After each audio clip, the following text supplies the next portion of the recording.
Year 3, Chapter 2. Saturday forenoon, Anne betook herself to the pretty old-fashioned cottage on a street that straggled out into the country, where Mrs. Raymond and her famous twins lived. Mrs. Raymond was all ready to depart, rather gaily dressed for a funeral, perhaps, especially with regards to the beflowered hat perched on top of the smooth brown waves of hair that flowed around her head, but looking very beautiful. The 8-year-old twins who had inherited her beauty were sitting on the stairs, their delicate faces wreathed with a quite cherubic expression. They had complexions of pink and white, large china blue eyes, and areoles of fine, fluffy, pale yellow hair.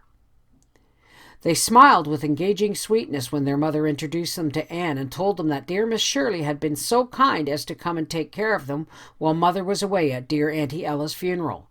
And of course they would be good and not give her one teeny-weeny bit of trouble, wouldn't they, darlings? The darlings nodded gravely and contrived, though it hadn't seemed possible, to look more angelic than ever. Mrs. Raymond took Anne down the walk to the gate with her. "They're all I've got now," she said pathetically. "Perhaps I may have spoiled them a little. I know people say I have. People always know so much better how you ought to bring your children than you know yourself. Haven't you noticed, Miss Shirley? But I think loving is better than spanking any day. Don't you, Miss Shirley? I'm sure you will have no trouble with them. Children always know whom they can play on and whom they can't, don't you think? That poor old Miss Prouty up the street, I had her to stay with them one day, but the poor darlings couldn't bear her. So of course they teased her a good bit. You know what children are. She has revenged herself by telling the most ridiculous tales about them all over town. But they'll just love you, and I know they'll be angels. Of course they have high spirits, but children should have, don't you think? It's so pitiful to see children with a cowed appearance, isn't it? I like them to be natural, don't you? Too good children don't seem natural, do they? Don't let them sail their boats in the bathtub or go wading in the pond, will you? I'm so afraid of them catching cold. Their father died of pneumonia." Mrs. Raymond's large blue eyes looked as if they were going to overflow, but she gallantly blinked the tears away. "Don't worry if they quarrel a little. Children always do quarrel, don't you think? But if any outsider attacks them, my dear, they really just worship each other, you know. I could have taken one of them to the funeral, but they simply wouldn't hear of it. They've never been separated a day in their lives. I couldn't look after the twins at a funeral, could I now?" "Don't worry, Mrs. Raymond," said Anne kindly. "I'm sure Gerald and Geraldine will have a beautiful day together. I love children." "I know it. I felt sure the minute I saw you that you loved children. One can always tell, don't you think? There's something about a person who loves children. Poor old Miss Prouty detests them. She looks for the worst in children, and so of course she finds it. You can't conceive what a comfort it is to me to reflect that my darlings are under the care of one who loves and understands children. I'm sure I'll quite enjoy the day." "You might take us to the funeral," shrieked Gerald, suddenly sticking his head out of an upstairs window. "We never have any kind of fun." "Oh, they're in the bathroom," exclaimed Mrs. Raymond tragically. "Dear Miss Shirley, please go and take them out. Geraldine, darling, you know Mother couldn't take you both to the funeral." "Oh, Miss Shirley, he's got that coyote skin from the parlor floor tied around his neck by the paws again. He'll ruin it. Please make him take it off at once. I must hurry or I'll miss the train." Mrs. Raymond sailed elegantly away, and Anne ran upstairs to find that angelic Geraldine had grasped her brother by the legs and was apparently trying to hurl him bodily out the window. "Miss Shirley, make Gerald stop putting out his tongue at me," she demanded fiercely. "Does it hurt you?" said Anne smilingly. "Well, he's not going to put his tongue out at me," retorted Geraldine, darting a baleful look at Gerald, who returned it with interest. "My tongue's my own. You can't stop me from putting it out when I like, can she, Miss Shirley?" Anne ignored the question. "Twins, dear, it's just an hour till lunchtime. Shall we go and sit in the garden and play games and tell stories?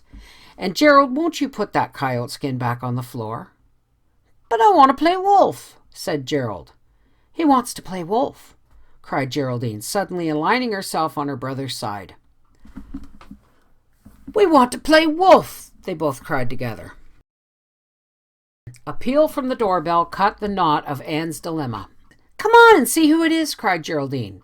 They flew to the stairs and, by reason of sliding down the banisters, got to the front door much quicker than Anne, the coyote skin coming unloosed and drifting away in the process. "We never buy anything from peddlers," Gerald told the lady standing on the doorstone. "Can I see your mother?" asked the caller. "No, you can't. Mother's gone to Aunt Ella's funeral. Miss Shirley's looking after us. That's her coming down the stairs. She'll make you scat." Anne did feel rather like making the caller scat when she saw who it was. Miss Pamela Drake was not a popular caller in Summerside. She was always canvassing for something, and it was generally quite impossible to get rid of her unless you bought it, since she was utterly impervious to snubs and hints and had apparently all the time in the world at her command. This time she was taking orders for an encyclopedia, something no school teacher could afford to be without. Vainly Anne protested that she did not need an encyclopedia. The high school already possessed a very good one. 10 years out of date," said Miss Pamela firmly. "We'll just sit down here on this rustic bench, Miss Shirley, and I'll show you my prospectus." "I'm afraid I haven't time, Miss Drake. I have the children to look after." "It won't take but a few minutes. I've been meaning to call on you, Miss Shirley, and I call it real fortunate to find you here. Run away and play, children, while Miss Shirley and I skim over this beautiful prospectus." "Mother's hired Miss Shirley to look after us," said Geraldine with a toss of her aerial curls. But Gerald had tugged her backward, and they slammed the door shut. "You see, Miss Shirley, what this encyclopedia means. Look at the beautiful paper. Feel it. The splendid engravings. No other encyclopedia on the market has half the number of engravings. The wonderful print, a blind man could read it, and all for $80. $8 down and $8 a month until it's paid. You'll never have such another chance. We're just doing this to introduce it. Next year it will be $120. "But I don't want an encyclopedia, Miss Drake," said Anne desperately. "Of course you want an encyclopedia. Everyone wants an encyclopedia. A national encyclopedia. I don't know how I've lived before I became acquainted with the National Encyclopedia. Live! I didn't live. I merely existed. Look at the engravings of the cassowary, Miss Shirley. Did you ever really see a cassowary before?" "But, Miss Drake, If you think the terms are a little too onerous, I feel sure I can make a special arrangement for you. Being a school teacher, 6 a month instead of 8. You simply can't refuse an offer like that, Miss Shirley." Anne almost felt as if she couldn't.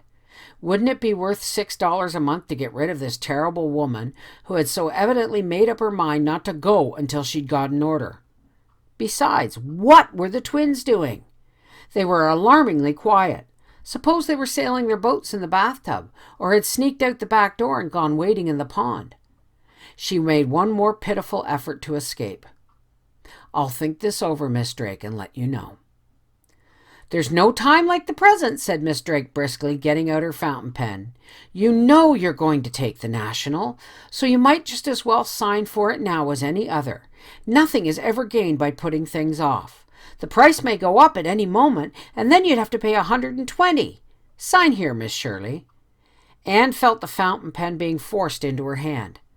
Another moment, and then there was such a blood-curdling shriek from Miss Drake that Anne dropped the fountain pen under the clump of golden glow that flanked the rustic seat and gazed in amazed horror at her companion. Was that Miss Drake? That indescribable object, hatless, spectacleless, almost hairless? Hat, spectacles, false front were floating in the air above her head halfway up to the bathroom window, out of which 2 golden heads were hanging. Gerald was grasping a fishing rod to which he had tied 2 cords ending in fish hooks. By what magic he had contrived to make a triple catch, only he could have told. Probably it was sheer luck. Anne flew into the house and upstairs. By the time she reached the bathroom, the twins had fled. Gerald had dropped the fishing rod, and a peep from the window revealed a furious Miss Drake retrieving her belongings, including the fountain pen, and marching to the gate. For once in her life, Miss Pamela Drake had failed to land her order. Anne discovered the twins, seraphically, eating apples on the back porch. It was hard to know what to do. Certainly such behavior could not be allowed to pass without a rebuke. But Gerald had undoubtedly rescued her from a difficult position, and Miss Drake was an odious creature who needed a lesson. Still. "You've had a great big worm!" shrieked Gerald. "I saw it disappear down your throat." Geraldine laid down her apple promptly and turned sick. Very sick. Anne had her hands full for some time, and when Geraldine was better, it was lunch hour, and Anne suddenly decided to let Gerald off with a very mild reproof. After all, no lasting harm had been done Miss Drake, who would probably hold her tongue religiously about the incident for her own sake. "Do you think, Gerald," she said gently, "that what you did was a gentlemanly action?" "Nope," said Gerald, "but it was good fun. Gee, I'm some fisherman, ain't I?" The lunch was excellent. Mrs. Raymond had prepared it before she left, and whatever her shortcomings as a disciplinarian might be, she was a good cook. Gerald and Geraldine, being occupied with gorging, did not quarrel or display worse table manners than the general run of children. After lunch, Anne washed the dishes, getting Geraldine to help dry them, and Gerald to put them carefully away in the cupboard. They were both quite knacky at it, and Anne reflected complacently that all they needed was wise training and a little firmness.